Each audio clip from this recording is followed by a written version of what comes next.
Kita akan lanjutkan kembali perbincangan terkait dengan pernyataan dari mantan Ketua KPK Agus Raharjo soal ia mengaku pernah dimarahi oleh Presiden untuk diminta menghentikan pengusutan kasus korupsi IKTP. Sudah bergabung Pak Nasir Jamil juga ada di sini. Pak Nasir, kalau menurut Anda, adakah kepentingan politik di balik pernyataan Agus itu? Ya, memang kepentingan apa sebenarnya di balik pernyataan itu hanya Pak Agus Raharjo yang tahu. Kita tidak tahu apa kepentingannya, tapi memang ketika ini disampaikan dalam suasana kita menghadapi pemilu legislatif, pemilu presiden, sehingga kemudian publik juga beranggapan ini apakah diarahkan dalam konteks perhelatan politik kepada presiden karena salah seorang kontestan itu adalah anaknya presiden. Nah, itu kan macam beragam pendapat orang dan itu nggak bisa kita batasi seperti itu ya. Tapi saya katakan kepentingan apa yang melatar belakangi itu hanya Pak Agus Raharjo yang tahu. Sikap PKS soal pengakuan itu apakah akan ikut mendorong interpelasi? Begini, seperti yang dikatakan oleh Mas Habib tadi ya, memang secara tekstual interpelasi itu untuk mengetahui lebih dalam terkait dengan kebijakan-kebijakan yang dibuat oleh pemerintah. Tapi memang hak interpelasi juga ya bisa menyasar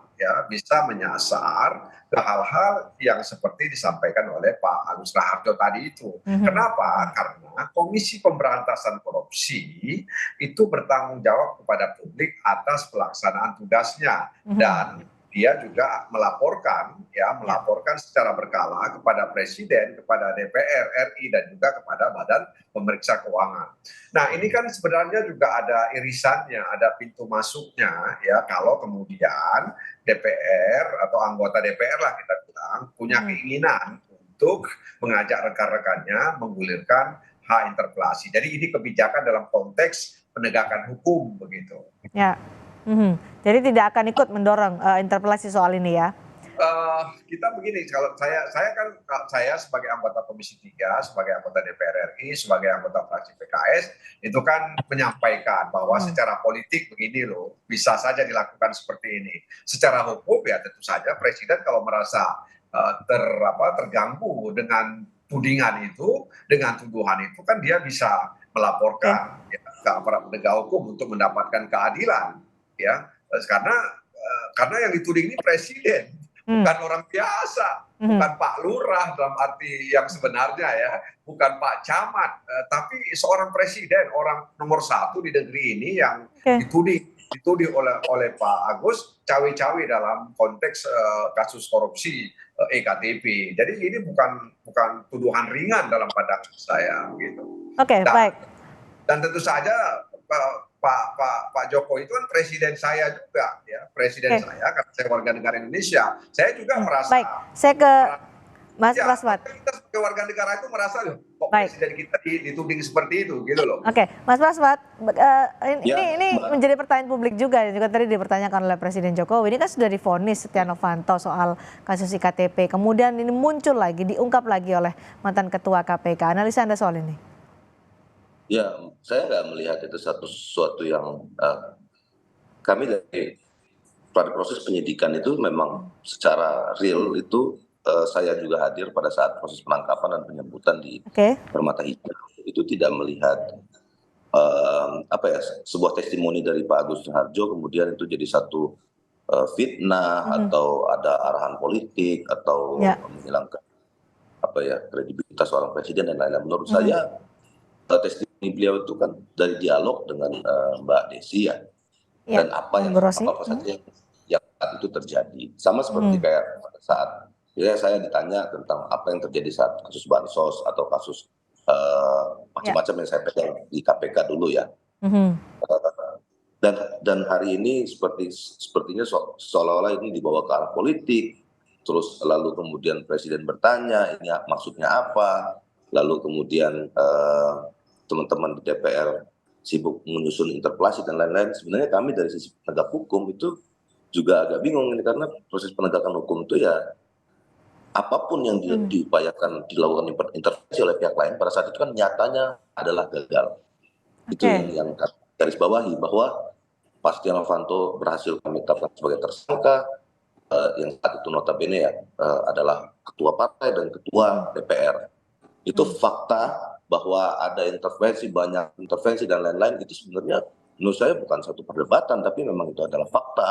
Saat itu pejabat negara, jangankan seorang ketua DPR, Pak, jadi gubernur atau menteri dan lain aja banyak yang kemudian coba untuk intervensi. Sampai hari ini pun KPK berbagai macam kasus banyak coba intervensi gitu. Bagaimana kemudian kita Tapi apakah menutup mata. Tapi apa memang intervensi seperti itu pernah terjadi di KPK, Mas Baswat? Bukan pernah terjadi, saya pikir itu satu hal yang sudah sehari-hari ya terjadi, Mbak Cindy. Jadi karena KPK itu kan selalu prominent person, dia di pasal 11 itu adalah melibatkan orang-orang yang big fish bentuknya, itu selalu terjadi. Jadi apapun itu, tapi kan tidak berhasil, itu yang saya garis bawahi. Apapun intervensinya, sebesar apapun intervensinya, itu tidak berhasil, dan kami tetap tegak lurus. Pak Setia Novanto divonis 15 tahun dan hari ini semuanya tidak ada yang berpengaruh terhadap kami gitu loh. Tapi intervensi itu kan seperti yang disampaikan oleh Pak Nasir Jamil tadi, bahwa dikatakan oleh mantan ketua KPK yang dituding adalah presiden soal intervensi menghentikan kasus korupsi KTP. Apakah memang pernah terjadi seperti itu? Kalau saat itu kan tidak, Pak Agus tidak membawa satu orang pun penyidik ya saat itu ya, Mbak. Tapi peristiwa itu, rangkaiannya itu, saat itu memang Pak Agus di KPK itu sedang bergejolak dan mau mengundurkan diri jika penetapan tersangka atas Setia Novanto coba dicabut atau ada intervensi politik dan lain-lain. Saat itu ancaman beliau jelas, dan kita tahu semua teman-teman penyidik di KPK yang hari itu terlibat. Kebetulan saya tidak terlibat dalam proses penyelidikan dan penyidikan, tapi saya proses penangkapan yang saya terlibat di sprint penangkapan di waktu yang tragedi Bakpao itu ya, Mbak ya, di rumah sakit Permata Hijau. Nah, jadi kita tahu suasana kebatinannya malam itu memang Pak Agus kalau ini gagal, saya tidak berhasil untuk menegakkan sprindik ini setegak-tegaknya, hari itu dia ingin mengundurkan diri, dan jelas-jelas ya komitmen beliau saat itu. Dan kita juga sebagai penyidik saat itu menguatkan beliau bahwa kita semua tegak lurus dan bulat, tidak ada intervensi yang bisa menembus kami semua saat itu. Baik. Itu faktanya, Mbak. Jadi faktanya memang tidak bisa diintervensi apapun. Soal kenapa Pak Agus ngomongnya hari ini atau ada motif apa politik, kami bukan politisi, jadi kami tidak bisa menjawab itu, Mbak Cindy. Oke, baik. Pak Habib, Anda juga mendorong ada proses hukum terkait pengakuan Agus Raharjo itu. Kenapa? Saya ya tentu, karena yang dia sampaikan kan adalah peristiwa hukum, ya. Yang namanya intervensi adalah peristiwa hukum yang melanggar pasal 21 Undang-Undang Tipikor. Kalau kita berbicara hukum tentu kan harus dengan proses hukum. Ya silakan gitu, jangan sekedar membuat pernyataan yang bikin pemberitaan tetapi nggak ditindaklanjuti. Jadi maksudnya apa? Wajar dong kita bertanya kan. Kalau keinginan dia adalah menegakkan hukum, untuk tegaknya hukum, ya tidak ada intervensi, pasti kan yang dilakukan adalah langkah-langkah hukum. Tapi kalau ngomong tanpa bukti, lalu tidak melakukan tindakan hukum apapun, ya kita bertanya gitu. Oke, baik. Pak Nasir, jadi setelah ada pengakuan dari Agus Raharjo seperti itu, soal ada intervensi menghentikan IKTP, apakah menurut Anda ini akan ditindaklanjutikah pernyataan itu, atau ya sudah, dibiarkan saja? Ya, Pak Agus kan menyampaikan itu tidak detail ya. Nah karenanya kan tadi pertanyaannya apakah Pak Agus ingin mencari sensasi atau ingin menyajikan bukti kepada publik gitu. Jadi tidak cukup hanya sebuah pengakuan yang tidak detail, tapi kalau memang Pak Agus punya keberanian lebih, ya dia bisa menyusun satu cerita terkait dengan apa yang dia alami dan bisa menyampaikan kepada pihak-pihak yang dianggap bisa menindaklanjuti apa yang dia inginkan. Nah, siapa yang harusnya menindaklanjuti soal ini menurut Anda? Ya, artinya Pak Agus ketika dia menyampaikan itu apa yang dia inginkan, kan kita nggak tahu juga. Gitu.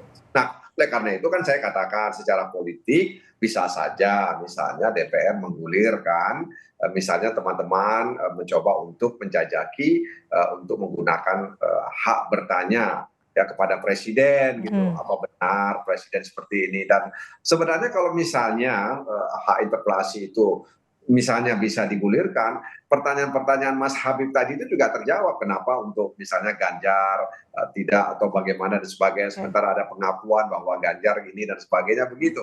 Jadi akan terbuka, tapi kan kita kembali lagi kepada Pak Agus, hanya ingin mencari sensasi atau apa begitu. Oke, ini akan dilanjuti dorongannya tadi. Ada macam-macam dorongannya, ada yang kemudian interpelasi, ada mendorong ke proses hukum dan ditindaklanjuti soal ini. Terima kasih Pak Nasir Jamil, terima kasih juga Pak Habibur Rahman dan Mas Prasyad Nugraha sudah bergabung di Sapa Indonesia Malam sore hari ini. Terima kasih.